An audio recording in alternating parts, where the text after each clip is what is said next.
안녕하세요. 책숨입니다.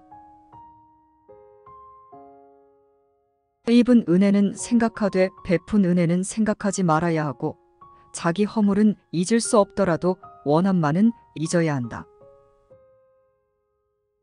세상에서 살아간다면 내가 남에게 은혜를 베풀어 줄 때도 있을 것이고 그 반대로 남에게서 은혜를 받을 때도 있을 것이다. 또한 내가 남에게 잘못을 지을 때도 있고 그 반대로 남이 나에게 원한을 안겨줄 때도 있다. 여기서 우리는 꼭 잊어야 할 것과 절대 잊지 말아야 할 것이 있다. 내가 남에게 베풀어준 은혜는 잊어버리고 생각하지 말아야 한다. 하지만 내가 남에게 지은 허물은 영원히 가슴속에 기억하여 잊지 말아야 한다. 또한 다른 사람들이 나에게 베풀어준 은혜는 평생 동안 기억해야 한다. 그러나 다른 사람들이 나에게 안겨준 원한은 깨끗하게 잊고 다시금 생각하지 말아야 하는 것이다. 마음 없이 베푼 은혜는 한 말의 곡식이라도 천만석이요 갚음을 염두에 둔다면 천만금이라도 한 푼의 공도 없다. 남에게 은혜를 베풀 때는 조금이라도 상호간의 주고받음에 대한 생각을 버려야 한다. 내가 그 사람에게 은혜를 베풀거나 혹은 받는다는 생각 없이 남에게 도움을 줄 때 그것이 아무리 작은 것이라 해도 그 가치가 천만석의 쌀을 준 것과 같은 것이다. 또한 남에게 이익을 주려 할 때는 이의 관계나 보상을 기대해서는 안 된다. 만약 내가 베풀어 준 것을 계산하며 보상이 올 것으로 기대하고 기대치를 충족하지 못했을 때 은혜를 모른다며 원망하거나 갚음을 재촉한다면 그것은 아무리 큰 금액일지라도 결국 가치가 없는 행동이 된다. 고르지 못한 세상에서 어찌 나 혼자 좋은 것만 갖추며 내 생각대로 하랴. 내 마음으로 남의 마음을 헤아리면서 서로가 맞추어 나가는 것이 최상의 방법이다. 사람이 마주하는 다양한 상황과 조건은 대부분 완벽하지 않다. 부유함을 누릴 수 있다면 건강이 좋지 않거나 수명이 짧거나 아니면 자식의 행복이 없을 수 있다. 건강하고 오래 살 수 있다면 먹을 것이 부족할 수도 있다. 결국 모든 좋은 조건을 완벽하게 갖추는 것은 매우 어려운 것이다. 가끔 그런 사람들도 있지만 그것은 매우 드문 일이다. 이런 상황에서 우리가 어떻게 모든 좋은 것만 가질 수 있겠는가? 또한 사람의 마음은 일정하지 않다는 것 역시 보통인 상황이다. 때로는 도덕에 맞게 행동할 수도 있고 때로는 그렇지 못할 때도 있다. 우리 자신의 감정조차 이러한 패턴을 보이는데 다른 사람들을 어떻게 도덕적으로 행동하기를 기대할 수 있겠는가? 여기서 중요한 점은 각자의 마음에서 다른 사람의 마음을 이해하려고 노력해야 한다는 것이다. 서로를 이해하는 과정에서 스스로를 성장시키게 되며 그것이 조화를 이루는 하나의 방법이기 때문이다. 마음이 깨끗하지 못한 사람이 책을 읽으면 그것을 주워다가 사리사욕을 채우고 자기의 결점을 덮는 데 이용한다. 학문을 추구하는 데에는 먼저 고유한 마음으로 옛 지혜를 수용할 수 있는 준비가 필요하다. 스스로의 마음을 깊이 들여다보고 이기적인 욕망이나 탐욕 같은 잡생각이 남아있지 않은지 확인해야 한다. 그 후에 청결한 마음으로 책을 읽고 성현들의 가르침을 배워야 한다. 만약 이런 준비 없이 복잡하고 혼란스러운 마음 그대로로 학문에 접근한다면 그 사람은 올바른 행위나 지혜를 자신의 이기적인 목적을 위해 사용할 것이다. 그것은 마치 적에게 무기를 주거나 도둑에게 식량을 주는 것과 같아 매우 위험한 일이다. 사치스러운 사람은 부자이면서 늘 부족에 허덕이고 검소한 사람은 가난하면서 늘 여유가 있다. 사치를 좋아하는 사람은 보는 것마다 모두 가지고 싶어 하므로 결국 부유함에도 불구하고 항상 부족함을 느낀다.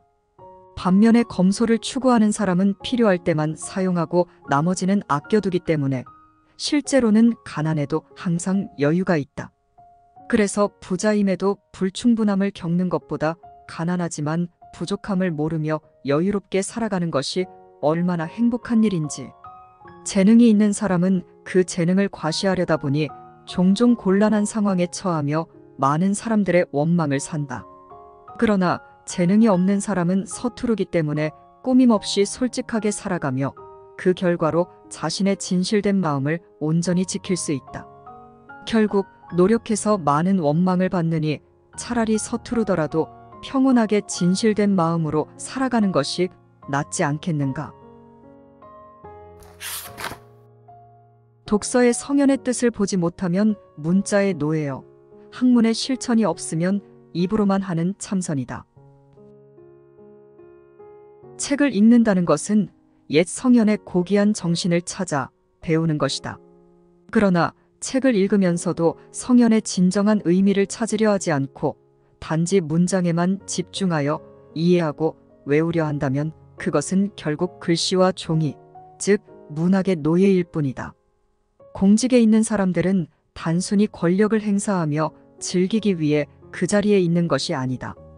그들은 국민을 사랑하고 모두가 함께 잘 살 수 있도록 돌보는 역할을 맡았다.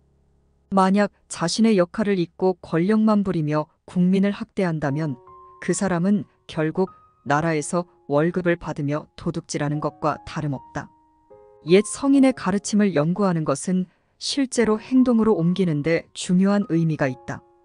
따라서 학문 전달자와 수용자 모두 실천하는 것을 목표로 해야 한다. 만약 학문 연구자가 이론만 밝히고 실천하지 않는다면 이것은 입으로만 말하는 비참한 상황이 되어 결국 소용없게 될 것이다. 모든 사업은 당장의 명예를 위해서가 아니라 멀리 보아 국가와 민족의 미래를 위해 지속적인 도덕성의 씨앗을 심어야 한다. 이럴 때만 사업은 모든 사람에게 이익되는 영원한 도덕성의 씨앗이 될 수 있다.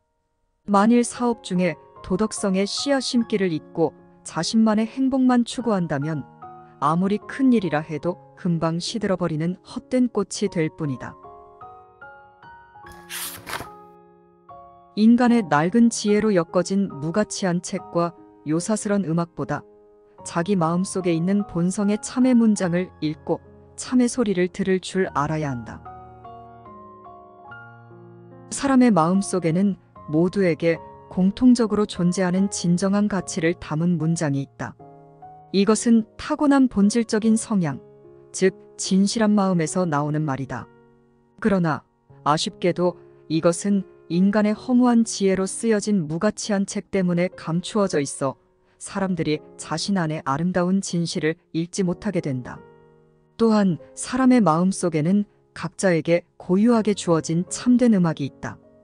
이건 역시 타고난 것으로 우리의 진실한 마음에서 부르는 솔직함 없는 참된 노래이다. 그러나 안타깝게도 사람들은 외부에서 들려오는 화려하고 음탕한 노래와 춤에 흠뻑 빠져서 자신의 본래 가지고 있는 아름다운 참된 노래를 듣지 못한다. 학문을 추구하는 사람은 오래된 책이나 화려한 노래와 춤 등 우리의 참된 마음을 가리는 모든 외부적인 요소를 제거하고 자신 내부에 있는 참된 문장과 음악을 찾아야 한다. 이런 방식으로 내면적인 개발을 극대화하여야 진정한 활동이 가능해진다. 인생의 고락은 돌고 도는 것. 뜻대로 안 된다고 슬퍼할 것이 없고 뜻대로 잘 된다고 기뻐할 것도 없다. 인생의 고난과 행복은 서로 분리된 것이 아니다. 괴로움 속에는 즐거움이 숨어 있고 즐거움 속에는 괴로움이 숨어 있다. 따라서 괴로움이 끝나면 즐거움이 오고 즐거움이 지나가면 괴로움이 온다. 그래서 사람은 항상 고통 속에서 행복을 찾을 수 있고 반대로 행복 속에서도 고통을 느낄 수 있다. 성공할 때와 실패할 때도 마찬가지다. 성공하여 기쁨을 느끼는 순간에도 실패의 슬픔이 도사리고 있으며 실패하여 슬픔에 잠겨있는 그 순간에도 성공의 기쁨이 도사리고 있다. 그렇게 보면 너무나 괴롭다 해서 마음을 상하게 할 필요도 없고 너무나 즐겁다 해서 계속해서 취해 있을 필요도 없다. 또한 성공해서 거만해질 필요도 없으며 실패해서 슬퍼질 필요도 없다. 관건은 고통스러울 때든 행복할 때든 일관된 마음으로 대처하는 것이 중요하다. 그럼으로써 진정한 행복을 맛볼 수 있는 것이다. 도덕으로 얻은 부귀와 명예는 산림 속의 꽃과 같고, 공업으로 얻은 것은 화분의 꽃과 같고, 권력으로 얻은 것은 화병의 꽃과 같다. 부와 명예는 사람들이 끊임없이 추구하는 것이며, 한번 얻게 되면 영원히 갖고 싶어 하는 것이 일반적인 인간의 성향이다. 그러나 동일한 부와 명예라 해도 이를 어떻게 획득하느냐에 따라 결과는 크게 달라진다. 도덕을 실천하여 얻은 부와 명예는 산림 속에서 자란 꽃과 같다. 이 꽃은 자연스럽게 뿌리가 깊게 파고 들어가며 가지와 잎은 점점 무성해져서 그 수명이 오래갈 수밖에 없다. 공정한 방법으로 이루어진 부와 명예는 화단에서 자란 꽃과 같다. 이 꽃의 뿌리는 땅 속에 깊이 파고들지 않으며 때로는 다른 곳으로 옮겨 심기도 하기 때문에 시들었다가도 살아나고 살아났다가도 또다시 시들기도 한다. 다행히 뿌리가 얕으나마 있어서 일찍 죽지는 않으나 흥패가 심하다. 권력을 통해 얻은 부와 명예는 화병에 꽂힌 꽃과 같다. 이러한 꽃은 뿌리를 내리지 않았으므로 얼마나 오래 갈 수 있겠는가? 보기 좋은 모습을 구경하고 남음없이 시들어버릴 것이 분명하다. 좋은 환경에 있는 군자가 훌륭한 계획을 세워 좋은 사업을 이룩할 생각을 않는다면 100년을 살아도 값지게 사는 하루만 못하다. 봄이 오면 꽃들은 아름다운 빛을 발하고 새들은 멋진 노래를 부른다. 이렇게 좋은 시기에 공부하는 학자로 태어나서 다른 사람들과 함께 성장하고 편안한 환경에서 살면서 국가와 민족을 위한 큰 계획을 세우는 생각을 하지 않을 수 없다. 그런데 이렇게 좋은 환경에서도 평생 아무것도 하지 않고 시간만 보내버린다면 이 세상에 태어난 의미는 무엇일까? 그리고 자신이 살아있다는 것을 어떻게 증명할 수 있겠는가? 그런 식으로 산다면 100년 동안 살아도 가치 있는 하루를 경험하지 못한 것과 같다.